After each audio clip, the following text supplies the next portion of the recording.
Olha só, hoje a gente vai mergulhar numa ideia que é tipo o coração de uma coleção inteira de textos antigos. A ideia é a seguinte: será que uma única figura é o grande tema de toda a narrativa bíblica, sabe? Do comecinho ao fim? É isso que a gente vai investigar agora.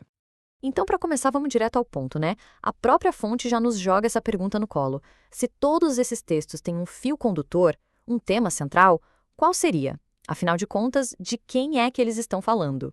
E a resposta? Bom, ela vem de forma bem direta.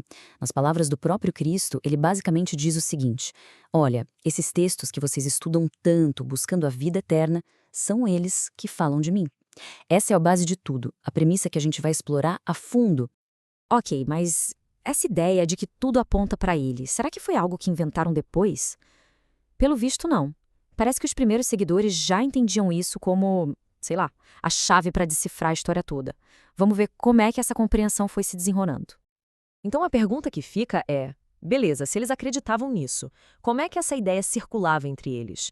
Como eles falavam sobre isso? Como eles expressavam essa certeza? E aqui, olha que legal, a gente tem um flagrante desse momento de eureka. Filipe chega e fala: achamos. Aquele de quem Moisés escreveu na lei e os profetas também. É Jesus de Nazaré.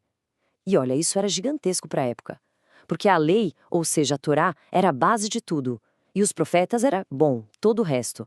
Então o que ele estava dizendo era que toda a estrutura das escrituras hebraicas apontava para uma pessoa só.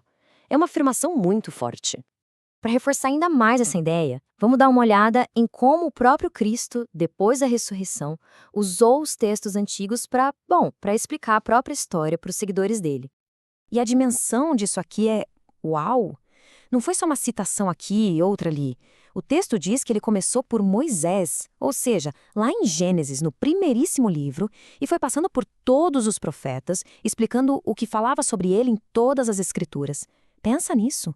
Foi tipo uma aula completa, amarrando a narrativa inteira debaixo de um único tema. Beleza.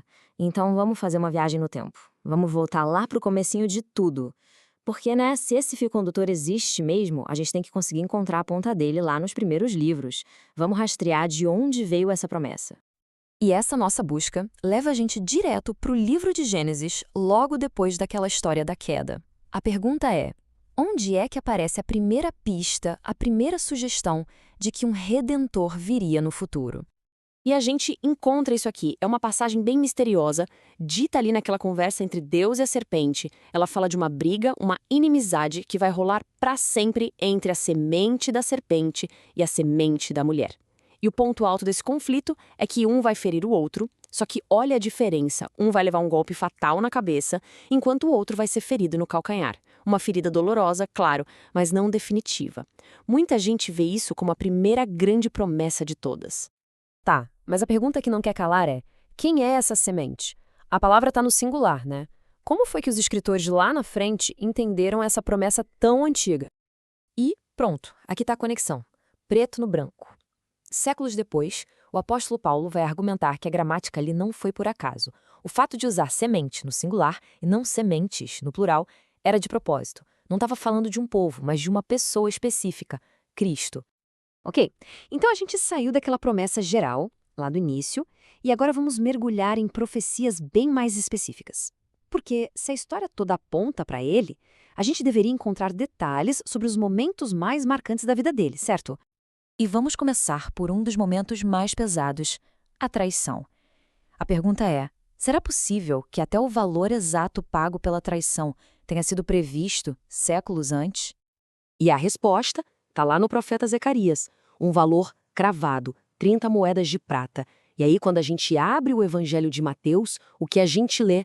Que foi exatamente essa a quantia paga a Judas Iscariotes. A conexão é precisa. Continuando nessa linha da crucificação, vamos para as últimas palavras. Será que até aquele momento de agonia pura já tinha ecoado em algum texto antigo? E olha só isso, as palavras exatas que ele falou na cruz vêm direto do livro de Salmos. São a primeiríssima frase do Salmo 22. E o mais impressionante é que esse salmo, escrito séculos antes, descreve com detalhes um sofrimento muito, mas muito parecido com o da crucificação. Fala que é das mãos e pés perfurados e das pessoas zumbando em volta. É de arrepiar. Da morte, a gente vai para o clímax de toda a história. a ressurreição. Mas, será que a ideia de que ele não ia ficar no túmulo também foi prevista?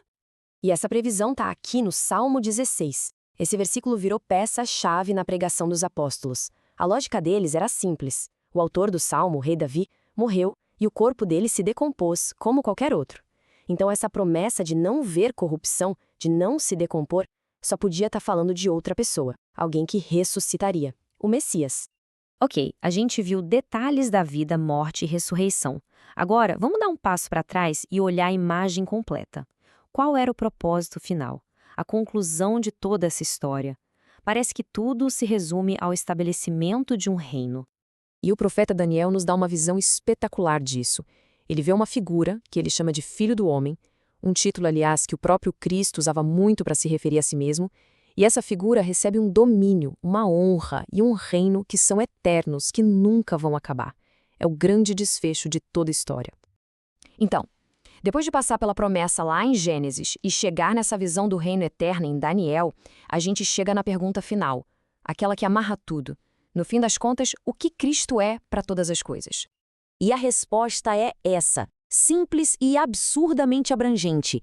Cristo é tudo em todos. A afirmação não é que ele é só uma parte ou a parte mais importante. A ideia aqui é que ele é tudo. É a declaração definitiva da centralidade dele em tudo. E isso tudo nos deixa com uma pergunta para levar para casa. Se essa ideia estiver certa, se um único fio condutor, uma única pessoa conecta dezenas de livros escritos ao longo de séculos, como é que isso muda a forma como a gente lê e entende esses textos? É algo para se pensar, não é mesmo?